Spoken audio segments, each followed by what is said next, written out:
अस्सलाम वालेकुम। तो आज की वीडियो थोड़ी स्पेशल होने वाली है। ये मेरे पास अडाप्टर था जो हाथ में था। आज ये इस हीटर के अंदर फिट होने वाला है। ये जो वाइट हीटर खोल रहे हैं, जो जापानी गैस हीटर है, इसके अंदर फिट करेंगे और आप डायरेक्ट इसे प्लग इन कर लें 220 वोल्ट में, यानी कि जो पाकिस्तानी बिजली है इसके अंदर आराम से आप लगा लें। ये क्यों लगा रहे हैं, ये मैंने 3-4 वीडियो बना चुका हूँ। जैसे आप डायरेक्ट बिजली पे लगा लेते हैं या आप फ़र्ज़ करें इसमें कोई एरर आ जाता है, वो सारी इसके ऊपर मैंने वीडियो बनाई हुई है। आप मेरी पिछली वीडियो सारी जाके देख सकते हैं। ये वीडियो बहुत थोड़ी स्पेशल है इसलिए कि इसके अंदर अडाप्टर फिट होने वाला है, क्योंकि अब जो कस्टमर आता है वो कहता है कि यार मैं जान छुड़वाना चाहता हूँ ये वन टाइम अडाप्टर से। ये बार बार लगा के कभी उधर रखो कभी उधर रखो, कभी याद नहीं रहता, तो डायरेक्ट लगा देते हैं। तो आज ये हीटर देख लो, पहले हीटर का साइज़ देखो। ये साइज़ थोड़ा सा बड़ा हीटर है। शायद वीडियो में आपको छोटा नज़र है, लेकिन ये हीटर थोड़ा सा बड़ा है। अब इसी के अंदर वन टाइम अडाप्टर फिट करेंगे, ठीक है। तो ये आराम से फिट हो जाता है। लेकिन इस अडाप्टर को फिट करने से पहले आपको ये भी बता दूं, मैंने एक शॉर्ट वीडियो इसी अडाप्टर के हवाले से अपलोड की हुई है। ज़रा वो भी एक दफ़ा चेक कर लेना शॉर्ट वीडियो में। इसमें भी क्वालिटी बहुत सारी आई हुई है। इस अडाप्टर में कोई हल्की क्वालिटी का लगाया तो ये जल जाता है, जल नहीं जाता। मकसद कहने का आग लगी हुई थी, वो बकायदा वीडियो देख लेना मेरी शॉर्ट।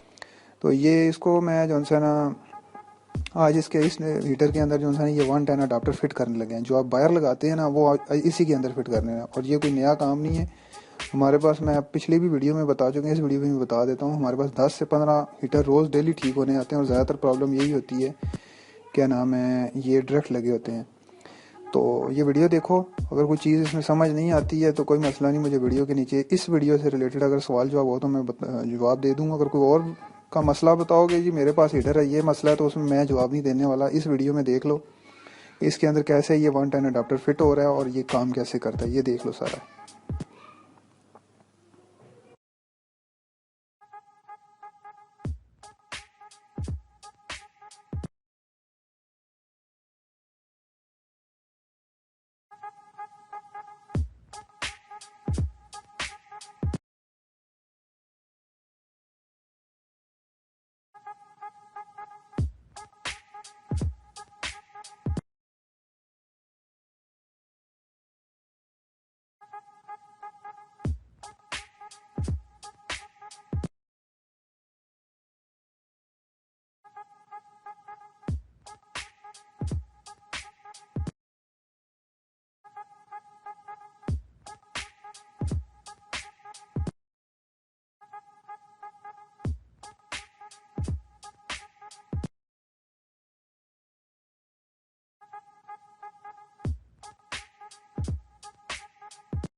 अच्छा, ये जो तारें काटी जा रही हैं ये ज़रा गौर से देखना।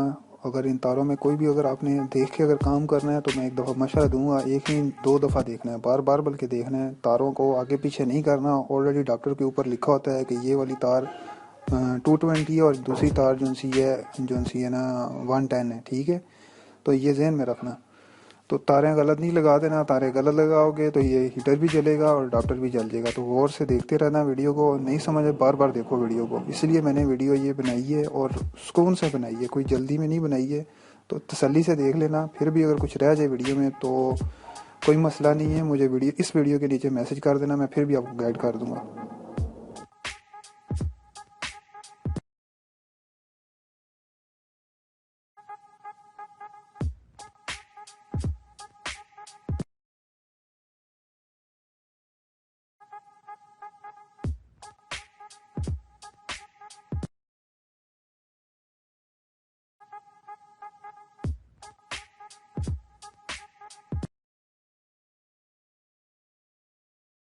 अच्छा, तारें हो गई हैं रीसोल्ड। अब इन रीसोल्ड के बाद इसको उसको क्या कहते हैं, वैसे तो इंसुलेशन मिलती है वो भी लगा दो, लेकिन इंसुलेशन जो है ना हीटअप होकर ना मेल्ट हो जाती है। तो अभी इसके ऊपर हम लोग टेप लगा देंगे ताकि जो है ये तारें आपस में जुड़े नहीं।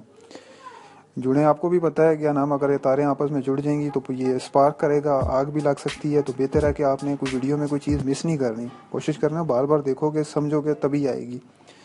तो ये वीडियो मेरी तकरीबन मैंने हीटर के ऊपर बहुत सारी बनाई है। इस वीडियो रह गई थी तो मैंने सोचा ये भी वीडियो बना देता हूँ, तो आप जितने भी कोई नए यूज़र आ रहे हैं तो उनको बता दूँ कि मैंने और भी वीडियो इस तरह की बनाई हुई, तो जाके देख सकते हो। किसी का एरर है वो भी वीडियो हमने बनाई हुई है। तो ये टेपे शेपे लगा के इसके बाद अंदर फिट करके उसके बाद ये एक दफ़ा ब्लोर मारना है और उसके बाद कस्टमर को सर्टिफाइड करके दे देना है। अब वो तसल्ली से सुकून से चिल करे घर में जाके।